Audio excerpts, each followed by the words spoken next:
Welcome. I appreciate the time you are taking to respond to a moment in your life when you are feeling, searching, maybe even yearning for more.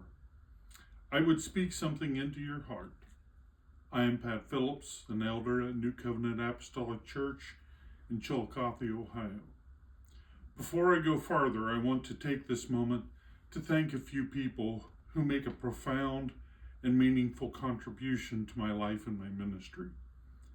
Sister Erin Cantor, a lady that refuses to be identified by anything other than the love for Jesus that she radiates. If you don't know her, I encourage you to let her ministry make a difference in your life. Her husband John is diametrically opposite and equally passionate about his relationship with Jesus and the way that God makes us tick. If you would see them apart from each other, you couldn't imagine them together. Once you get to know them, you cannot imagine them away from each other. Next, I would like to acknowledge my senior pastor, Anthony Sizemore, who is comfortable enough in his relationship with God to allow all around him to grow to be the best they can. The last two people are the exact reason why I am who, what, and where I am today. My wife Tammy, who constantly, continually, and consistently prays, supports, and encourages me. Last and most important is Jesus, the God of creation that patiently works in me, on me, and hopefully through me. I would like to share this thought with you today. The theme or thought for this conference was a heart of prayer. My mind immediately went to the myriad definitions of heart, from the beating of the heart in my chest to the heart or center of the issue, to the wonder and beauty of the world that I've seen and experienced, but it finally landed on the grace and mercy that is epitomized by the heart. The term heart, H-A-R-T, is often used metaphorically to represent the longing or desire for God. Reading from Psalms 42, as the hart panteth after the water brooks, so panteth my soul after thee, O God. My soul thirsteth for God, for the living God. When shall I come and appear before God? This scripture plays in my mind and it takes me to a place that's not the same place I always am today. When I'm honest with myself, I struggle with circumstances and situations that I find myself in and where I want to be. The dichotomy or contrast between these two things are often opposed or entirely different. Daily, I struggle with my situation, from the pain I feel, from the pain I experience. What is the difference, you ask? Pain that I feel from my body, from my injuries, from damage done during a lifetime of living and working, and the pain I experience from missing loved ones, from failing in the process of living, for not living up to the potential that God, I feel, has for me. These are real. We are told that we often have to just deal with them, that they are a normal part of life, and so they may be. Just deal with it, they say. The female of a hart, H-A-R-T, is called a hind. Now I want to pause here for a moment, for a promotional moment. There is a book by author Hannah Hurnard called Hind's Feet in High Places. If you're struggling in your walk, I shamelessly recommend this book. I get nothing from this. It's just a book that I read. It's called a devotional book for women, but I'll tell you what, it helped me through a rough spot that I was in. I encourage you to read this book. Harts are known for their grace, speed, and strength. Think a deer is not strong? I've seen them walk away from a head-on collision with the car at 55 miles an hour. Hearts are often mentioned in the Bible because they symbolize various spiritual truths and characteristics. During my first career, I worked in the engine room on a submarine. It was steam driven and the ambient air temperature was around 100 degrees. I learned quickly that water was not a nicety, but a requirement.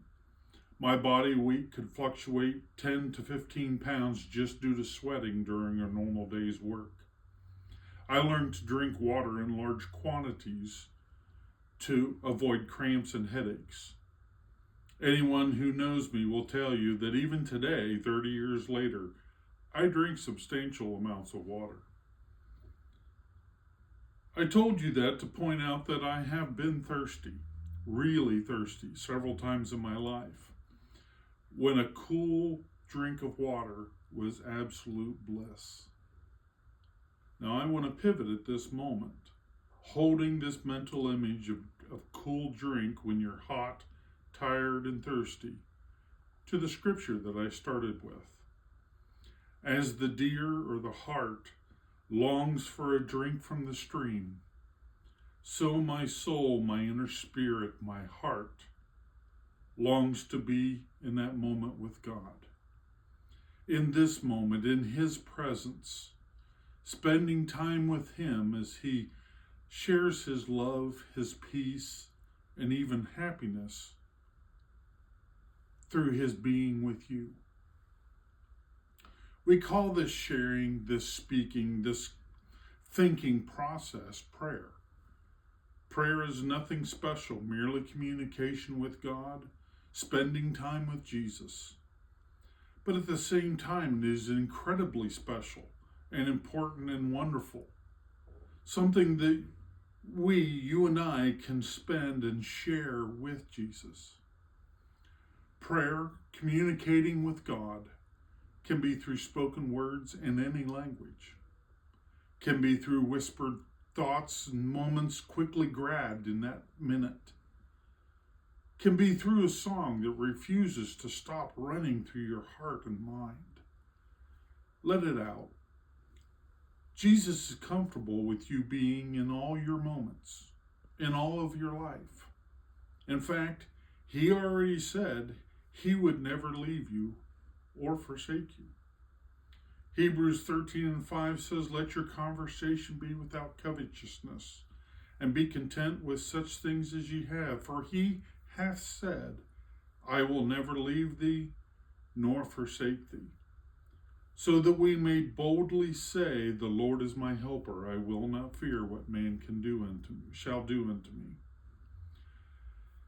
Moments that sometimes stretch into minutes, that sometimes stretch into hours of silence, thought, singing, speaking.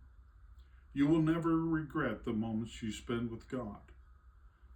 Not spend at God, spend with God. Jesus is as close as the mention of His name. I encourage you to fall in love with Jesus.